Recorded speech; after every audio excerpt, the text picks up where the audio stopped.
नमस्ते नमस्कार दोस्तों, कैसे हैं आप लोग। आशा करते हैं आप लोग अच्छे होंगे, स्वस्थ होंगे और अपने अपने पढ़ाई में व्यस्त होंगे। तो जैसा कि फ्रेंड्स, आज है आपका 4 जुलाई और 4 जुलाई को आपका क्या है कि थर्ड शिफ्ट का जो एग्ज़ाम है, जिसका जो टाइमिंग था आपका 4:30 टू 6:30 था, जो कि आपका समाप्त हो गया है। तो आज के शिफ्ट में आपके 25 जीके जिसके जो प्रश्न आए थे, सभी प्रश्नों को देखेंगे। उनमें से अधिकांश प्रश्न मिल गए हैं, बाकी जो भी प्रश्न नहीं मिले हैं उसको हम लोग पीडीएफ में शामिल कर देंगे। पीडीएफ आपको कहाँ पर मिलेगा, तो ये आपको टेलीग्राम चैनल पे मिल जाएगा। टेलीग्राम चैनल का जो लिंक है फ्रेंड्स, वो आपका कहाँ पर है, तो डिस्क्रिप्शन बॉक्स में दिया गया है, तो आप लोग जाकर वहाँ से ज्वाइन हो जाइएगा।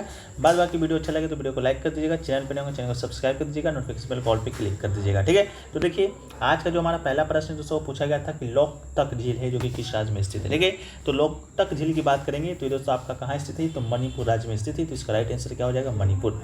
मणिपुर की बात करेंगे तो दोस्तों आपका क्या है, तो पूर्वोत्तर भारत का क्या है, तो एक राज्य है, ठीक है। पूर्वोत्तर भारत में मुख्यतः 7 राज्य आते हैं, उसमें से एक आपका मणिपुर भी है। तो पूर्वोत्तर भारत की सबसे बड़ी ताजे पानी की झील की बात करेंगे तो ये भी आपका क्या है, तो लोकतक झील ही है, ठीक है।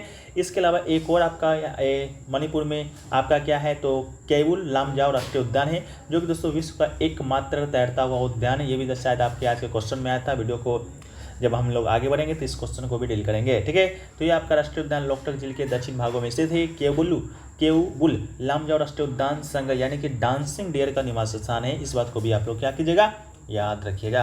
नेक्स्ट क्वेश्चन देखिए, पूछा गया था कि बंधुत्व जो शब्द है किस देश के संविधान से लिया गया है। तो बंधुत्व की बात करेंगे तो दोस्तों आपका किस देश के संविधान से लिया गया है, तो फ्रांसीसी संविधान से लिया गया है, यानी कि फ्रांस के संविधान से लिया गया है। फ्रांस के संविधान से आपका एक और शब्द लिया गया है, स्वतंत्रता, ठीक है।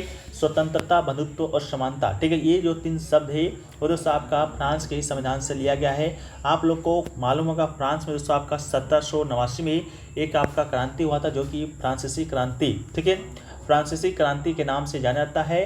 तो फ्रांसीसी क्रांति के फलस्वरूप ही वहाँ पर आपका स्वतंत्रता, समानता और बंधुत्व के विचार दिए गए थे, और उसी विचार को हमारे भारतीय संविधान में आपका जब संविधान बन रहा था उसमें आपका क्या हुआ था, अपनाया गया था। तो आपका स्वतंत्रता, समानता और जो बंधुत्व है वो आपका फ्रांस के संविधान से लिए गए थे। इसका ये आपका क्या हो जाएगा, राइट आंसर आपका हो जाएगा। इसके अलावा मौलिक अधिकार की बात करेंगे तो मौलिक अधिकार आपका यूएसए के संविधान से लिया गया है। यूएसए कहें तो यूनाइटेड, यू से आपका क्या हो जाता है, यूनाइटेड हो जाता है। स्टेट से आपका स्टेट हो जाता है, अमेरिका से आपका अमेरिका हो जाता है, यानी कि यूनाइटेड स्टेट ऑफ अमेरिका संविधान से आपका क्या लिया गया है, मौलिक अधिकार। मौलिक अधिकार के बारे में हम लोग देखें और मौलिक कर्तव्य के बारे में ना देखें, ऐसा हो नहीं सकता है। तो मौलिक कर्तव्य की जब बात की जाएगी तो ये दोस्तों आपका यूएसएसआर के संविधान से लिया गया है। तत्कालीन यूएसएसआर आपका ऑप्शन में आएगा। अब बात करेंगे तो आपके ऑप्शन में लिखा रहेगा तत्कालीन यूएसएसआर अब रूस, ठीक है। तो रूस के संविधान से मौलिक कर्तव्य को एडॉप्ट किया गया है। नागरिकता की बात करेंगे तो नागरिकता है जो कि आपका कहाँ से लिया गया है, ब्रिटेन के संविधान से लिया गया है। तो भारत में कैसी नागरिकता है आप लोग को मालूम होगा, आपके सेकंड शिफ्ट का आपका ये प्रश्न भी था, प्रश्न का आपका भाग था। तो भारत में दोस्तों आपका क्या है, एकल नागरिकता है, यानी कि एक नागरिकता है। जिस प्रकार आपका समझिए कि भारत एक भाग का देश है भारत, और आपका भारत में है राज्य में मान के चलते हैं यूपी। तो आपका यूपी का अलग नागरिकता, भारत का अलग नागरिकता आपका नहीं होगा, एक ही नागरिकता होगा, वो आपका होगा भारत, आप होंगे भारतीय, ठीक है। जैसा कि आपका आपका अमेरिका में देखने को मिलता है। अमेरिका में आपका क्या है, दोहरी नागरिकता है। वहाँ का राज्यों का अलग नागरिकता होता है, अमेरिका का अलग नागरिकता होता है। इसके अलावा संशोधन की जो प्रक्रिया है वो आपका कहाँ से लिया गया है, तो दक्षिण अफ्रीका के संविधान से लिया गया है। संशोधन कहे तो किसी भी चीज़ में आपका जो संविधान में संशोधन करना होता है, उस प्रकार की जो प्रक्रिया है दक्षिण अफ्रीका के संविधान से लिया गया है। जैसे कि आपको मालूम होगा प्रस्तावना में भी एक संशोधन किया गया था, ठीक है। आपको मालूम होगा प्रस्तावना में क्या किया गया था, एक संशोधन किया गया था। कौन कौन से 3 शब्द जोड़े गए थे, तो आपका अखंडता, आपका पंथ निरपेक्ष, ये 2 शब्द, एक शब्द आपको याद नहीं आ रहे, ये तीनों शब्द आपके उसी संविधान संशोधन में जोड़े गए थे। देखिए, प्रस्तावना की बात करेंगे तो ये भी आपका यूएसए के संविधान से लिया गया है। प्रस्तावना कहें तो हम भारत के लोग भारत को समूल प्रभुत्व संपन्न समाजवादी जो वर्ड स्टार्ट होता है, जो कि आपका अंत होता है 26 नवंबर 1950 को अंगीकृत किए हैं, वही प्रस्तावना है, वो आपका यूएसए से लिया गया है। वहीं पर आपका एक आपका आता है ये आपका प्रस्तावना की भाषा, ठीक है। तो प्रस्तावना की भाषा और प्रस्तावना दोनों अलग अलग देश से लिया गया है। प्रस्तावना जहाँ पर यूएसए से लिया गया है, प्रस्तावना की भाषा वहीं पर आपका ऑस्ट्रेलिया के संविधान से लिया गया है। इस बात को आप लोग याद कर लीजिएगा। और ऑस्ट्रेलिया के संविधान से आपका एक और चीज़ लिया गया है, समवर्ती सूची, ठीक है, यानी कि कनकरेंट लिस्ट, यानी कि समवर्ती सूची आपका ऑस्ट्रेलिया के संविधान से लिया गया है। आप बोलिएगा सर समवर्ती सूची क्या है, तो आपका भाग 7 में आपका क्या है, 3 प्रकार की सूची का वर्णन है, राज्य सूची, और संघ सूची और आपका समवर्ती सूची। इन तीनों सूची में आपका विषय दिया गया है। जैसे राज्यों जिस विषय पर कानून बनाएगा वो आपका राज्य सूची के अंतर्गत बनाएगा। केंद्र की बात करेंगे तो आपका केंद्र जिस सूची पर कानून बनाएगा वो आपका केंद्र सूची में दिया गया है। लेकिन समवर्ती सूची में उन विषयों को रखा गया है जिस पर जो कानून है आपका कोई भी बना सकता है। ठीक है, कोई भी बना सकता है, जैसा कि आपका राज्य भी बना सकता है, केंद्र भी बना सकता है। तो आप लोग को बता दें जो भी हाल में आपका चल रहा है आपका UCC, ठीक है, यूनिफॉर्म सिविल कोड, ये आपको बता दें ये आपका कहाँ का हिस्सा है, तो समवर्ती सूची का ही हिस्सा है, समवर्ती सूची का ही विषय है। ठीक है, UCC, ठीक है, यानी कि यूनिफॉर्म सिविल कोड अभी आप लोग सुन रहे होंगे कि लागू होने वाला है भारतवर्ष में। ठीक है, आप बोलिएगा सर कैसे हिस्सा है, तो इस पर आपका जो कानून है आपका कोई राज्य भी बना सकता है। जैसे गोवा बना चुका है आपका यूनिफॉर्म सिविल कोड पे पहले से कानून, अब आपका केंद्र बनाएगा। जब आपका केंद्र UCC पर कानून बना देगा तो गोवा का जो कानून आपका UCC के अंतर्गत बनाया गया था वो आपका खत्म हो जाएगा, केंद्र का कानून ही मान्य होगा। ठीक है, चलिए उसी प्रकार आपका जो संयुक्त बैठक है वो आपका ऑस्ट्रेलिया के संविधान से लिया गया है। संयुक्त बैठक कहें तो आपका बता दें लोकसभा और राज्यसभा, ठीक है, कोई भी विधेयक पर अगर सहमति नहीं बनती है तो आपका संयुक्त बैठक किया जाता है, जो कि बुलाता कौन है, राष्ट्रपति, लेकिन अध्यक्षता कौन करेगा, तो लोकसभा का अध्यक्ष करेगा। आर्टिकल की बात करेंगे तो 108 में आपका संयुक्त बैठक का है जो कि प्रावधान किया गया है, वो आपका कहाँ से लिया गया है, तो ऑस्ट्रेलिया के संविधान से लिया गया है। अगला क्वेश्चन पूछा गया है कि वेलोर और जो मयूरभंज है वो किस चीज़ का कारखाना के लिए प्रसिद्ध है। तो देखिए वेलोर का तो पता नहीं, लेकिन जो मयूरभंज है वो दोस्तों आपका दो चीज़ों के लिए प्रसिद्ध है, एक है आपका लौह अयस्क, दूसरा है आपका अवरक। ठीक है, तो ऑप्शन में अगर आपका अवरक दिया हो गया तो ठीक है, नहीं तो लौह अयस्क आपको दिया गया होगा जो कि बिल्कुल राइट आंसर हो जाएगा। ठीक है, तो मयूरभंज में आपका क्या मिलता है, तो लौह अयस्क है जो कि बहुत बड़ी मात्रा में मिलता है। नेक्स्ट क्वेश्चन पूछा गया था अजंता की जो गुफाएं हैं वो आपका किस शहर के नज़दीक पड़ता है। ऑप्शन में आपका दिया गया था मुंबई दिया गया था, औरंगाबाद दिया गया था, पुणे दिया गया था और चेन्नई दिया गया था। तो आपको बता दें कि अजंता की जो गुफाएं हैं वो दोस्तों आपका स्थित कहाँ है, तो ये आपका स्थित है महाराष्ट्र में। ठीक है, लेकिन महाराष्ट्र ऑप्शन में था नहीं सर, तो महाराष्ट्र का आपका 3 नाम ऑप्शन में था, एक आपका मुंबई था, एक औरंगाबाद था, एक पुणे था। तो ये आपका कहाँ पड़ता है, औरंगाबाद जिले में पड़ता है। ठीक है, तो औरंगाबाद जिला इसका आपका क्या हो जाएगा, राइट आंसर हो जाएगा। औरंगाबाद जिले में 2वीं शताब्दी ईसा पूर्व में लगभग 480 ईस्वी तक 29 चट्टानों को काटकर बना गई बौद्ध गुफा स्मारक है। ठीक है, नेक्स्ट क्वेश्चन पूछा गया था कि बाबर और इब्राहिम लोदी के जो बीच युद्ध हुआ था वो आपका कब हुआ था। तो बाबर और इब्राहिम लोदी के जो बीच युद्ध हुआ था वो कौन सा युद्ध था सर, तो वो आपका युद्ध था पानीपत का। पानीपत का कौन सा युद्ध था, तो पानीपत का प्रथम युद्ध था। इस युद्ध का नाम आपका पानीपत ही क्यों रखा गया था, क्योंकि आपका जो जगह है आपका वहीं पानीपत एक जगह है जो कि आपका हरियाणा में पड़ता है, वहीं पर है जो कि ये युद्ध आपका हुआ था इब्राहिम लोदी और बाबर के बीच। इब्राहिम लोदी कौन था, तो लोदी वंश का अंतिम शासक था। ठीक है, लोदी वंश का अंतिम शासक था। लोदी वंश की बात करें तो दिल्ली सल्तनत का एक आपका शासक था, जिस प्रकार आपका खिलजी वंश, तुगलक वंश, गुलाम वंश, उस प्रकार आपका क्या था, लोदी वंश भी था। ठीक है, तो लोदी वंश का अंतिम शासक इब्राहिम लोदी था। उन दोनों के बीच युद्ध हुआ था। कब हुआ था, तो 21 अप्रैल को हुआ था 1526 ईस्वी में पानीपत के मैदान पर, जिसमें आपका क्या हुआ था कि लोदी है जो कि बुरी तरह से हार गया था और बाबर जीत गया था। बाबर जीतने के बाद क्या किया था, लूट के तो चल नहीं गया था। तो आपका मुगल समाज का स्थापना कौन किया था, बाबर ने किया था। कब किया था, जब ये आपका युद्ध हुआ था 1526 में, तो मुगल समाज का स्थापना में किया होगा 1526 में ही। ठीक है, इसके अलावा बाबर ने और अब जब तक आपका ये जिंदा था आपका बाबर 1526 से 1530 ईस्वी तक शासन किया था और 1530 ईस्वी में इसका मृत्यु हो जाता है। तो 1527, 1528 और 1529 इन तीनों साल में जो बाबर ने युद्ध किया, एक आपका 1527 में आपका कौन युद्ध किया था, तो शायद आपका चंदेरी का युद्ध किया था। ठीक है, इसके अलावा 1528 की बात करेंगे तो 1529 में हम लोग पहले देखते हैं, तो 1529 में आपका घाघरा का युद्ध किया था। तो 1527 में आपका बाबर ने चंदेरी का नहीं आपका खानवा का युद्ध किया था, इसको आपको राइट कर लीजिएगा। 1528 में आपका क्या किया था, तो चंदेरी का युद्ध आपका 1528 में किया था, तो खाना खाया। ठीक है, चंदेरी का युद्ध आपका 1528 में, घाघरा का युद्ध आपका 1529 में। ठीक है, तो बाबर के युद्धों को याद रखने का एक ट्रिक भी शायद आपका था कि बाबर ने पानी पिया, खाना खाया, चद्दर ओढ़कर घाघरा पहन के सो गया, इस प्रकार करके। ठीक है, आप लोग देख लीजिएगा अगर आपको याद करने में अगर कठिनाई होती है तब। ठीक है, नहीं तो कोई ज़रूरी नहीं है आपको ट्रिक व्रिक याद रखने के लिए। ठीक है, एक क्वेश्चन देखिए पूछा गया कि तैरता हुआ नेशनल पार्क आपका कहाँ स्थित है। तो तैरता हुआ जो नेशनल पार्क है आपको पहले ही बता चुके हैं फर्स्ट ही क्वेश्चन में कि ये आपका मणिपुर में स्थित है। मणिपुर में भी कौन सा पार्क है, तो केबुल लामजाओ राष्ट्रीय उद्यान है। ठीक है, तो ये आपका मणिपुर राज्य में स्थित है और जिला भी पूछेगा तो बिष्णुपुर जिला में। ठीक है, तो आपको देख लीजिएगा इससे संबंधित क्या प्रश्न आपके पूछे गए थे। एक क्वेश्चन पूछा गया था कि लकड़ी एवं धातु हड़प्पा सभ्यता के किस स्थल से मिले हैं। तो इसका जो आंसर है कंफर्म तो मिल नहीं पाया है, लेकिन स्टूडेंट आपका 4 ऑप्शन है जो कि बता दिए हैं।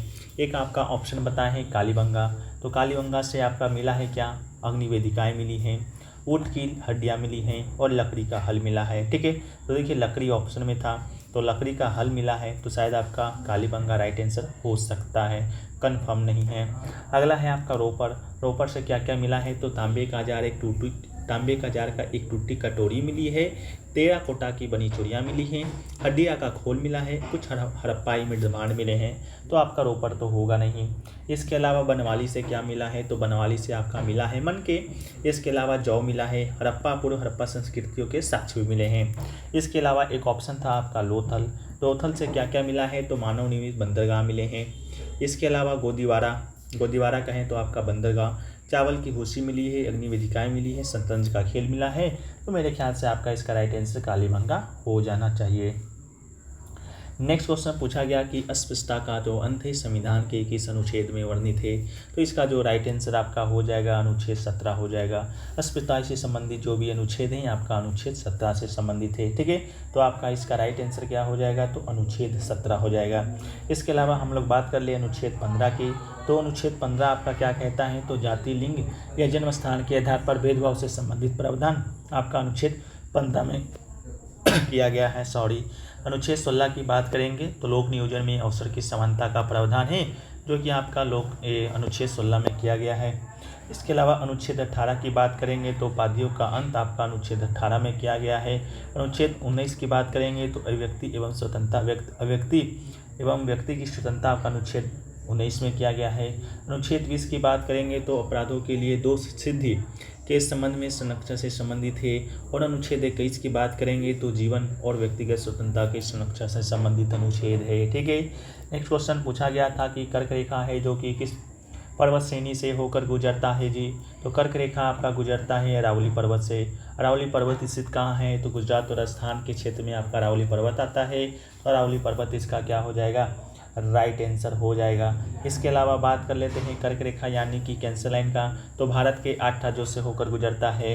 वो 8 राज्य कौन कौन से हैं जी, तो मैप के माध्यम से आप लोग देख लीजिए। ये आपका क्या है, तो कर्क रेखा है। कर्क रेखा देखिए ये आपका जा रहा है, कौन कौन से राज्य से होकर जा रहा है उसको एक बार देख लीजिए। पहला तो आपका जा रहा है जी गुजरात से, दूसरा आपका कहाँ से जा रहा है, ये छोटा सा देख लीजिए आपका राजस्थान से भी जा रहा है। एक आपका जा रहा है जी मध्य प्रदेश से। ठीक है, मध्य प्रदेश के बाद दोस्तों आपका जा रहा है ये ऊपर से देखिए छत्तीसगढ़ के ऊपरी भाग से, तो छत्तीसगढ़ से भी जा रहा है। झारखंड के बीचों बीच से जा रहा है। वेस्ट बंगाल यानी कि पश्चिम बंगाल से भी आपका जा रहा है। एक आपका देखिए यहाँ पर त्रिपुरा से भी जा रहा है। एक आपका यहाँ पर देखिए हरियाणा से भी जा रहा है। ठीक है, तो ये 8 राज्यों से होकर क्या करता है, कर्क रेखा होकर गुजरता है। तो मैप के माध्यम से आपको क्या करना है, याद कर लेना है, ताकि आने वाले कोई भी एग्जाम में आप इसे भूल ना सकें। ठीक है जी, चलिए नेक्स्ट क्वेश्चन देखिए पूछा गया था कि धमेतु जो 500 ईस्वी में तोड़ा गया था फिर से 3री सदी में किसने बनवाया था। क्वेश्चन का लैंग्वेज जो कि ठीक ढंग से नहीं मिल पाया है, तो इस कारण इसका आंसर बताने में थोड़ा सा कठिनाई है। तो आप लोग जो भी एग्ज़ाम देकर आ रहे हैं, अगर इसका आंसर बता सकते हैं तो कमेंट सेक्शन में बता दीजिएगा। और भी प्रश्न मिले हैं जिसका लैंग्वेज ठीक नहीं है। एक आपका प्रश्न मिला है कोविड-19 से कि कोविड-19 के लिए ऑक्सीजन लाया गया था कहीं से, कौन से मिशन के अंतर्गत लाया गया था, क्या ये क्वेश्चन था। अगर था तो आप लोग कमेंट सेक्शन में बताइएगा कोविड-19 से क्या क्वेश्चन था। ठीक है, इसके अलावा और भी मिला है, रजिया सुल्तान से शायद संबंधित एक प्रश्न मिला था। रजिया सुल्तान से आपका स्टूडेंट बता रहे थे कि किस राजवंश से संबंधित है, लेकिन गुलाम वंश से जो कि आपका ऑप्शन में था ही नहीं। ठीक है, तो रजिया सुल्तान देखिए संबंधित तो इससे आपका गुलाम वंश था, जिसे कि आपका मामलुक वंश भी कहा जाता है। तो क्या आपका मामलुक वंश था, अगर नहीं था तो क्वेश्चन आपका दूसरा होगा, लैंग्वेज दूसरा आया होगा। ठीक है, तो आप लोग कमेंट सेक्शन में इसको भी बता दीजिएगा क्या आया था। एक आपका आया था मोइजुद्दीन के बारे में। ठीक है, मोइजुद्दीन के बारे में स्टूडेंट बता रहे थे कि आपका किस शासनकाल में कौन मंत्री था उसका। ठीक है, इस प्रकार का भी कोई प्रश्न आया था, स्टूडेंट क्लियर बता नहीं पाए हैं जी। ठीक है, तो ये भी आपको बता दीजिएगा। एक आपका देखिए सैयद वंश का संस्थापक, शायद आपका कन्फर्म स्टूडेंट बता रहे थे, इसको भी हम लिखना भूल गए हैं। तो सैयद वंश का जो संस्थापक है यहाँ का कौन था, तो ख़रीज खां था। ठीक है, तो ख़रीज खां क्या हो जाएंगे, सैयद वंश का संस्थापक आपका हो जाएगा। आपको पहले ही बताया कि दिल्ली सल्तनत में बहुत सारे राजवंशों ने शासन किया था, जिसमें एक आपका आया था गुलाम वंश। ठीक है, तो गुलाम वंश का संस्थापक कौन था, तो आपका कुतुबुद्दीन ऐबक था।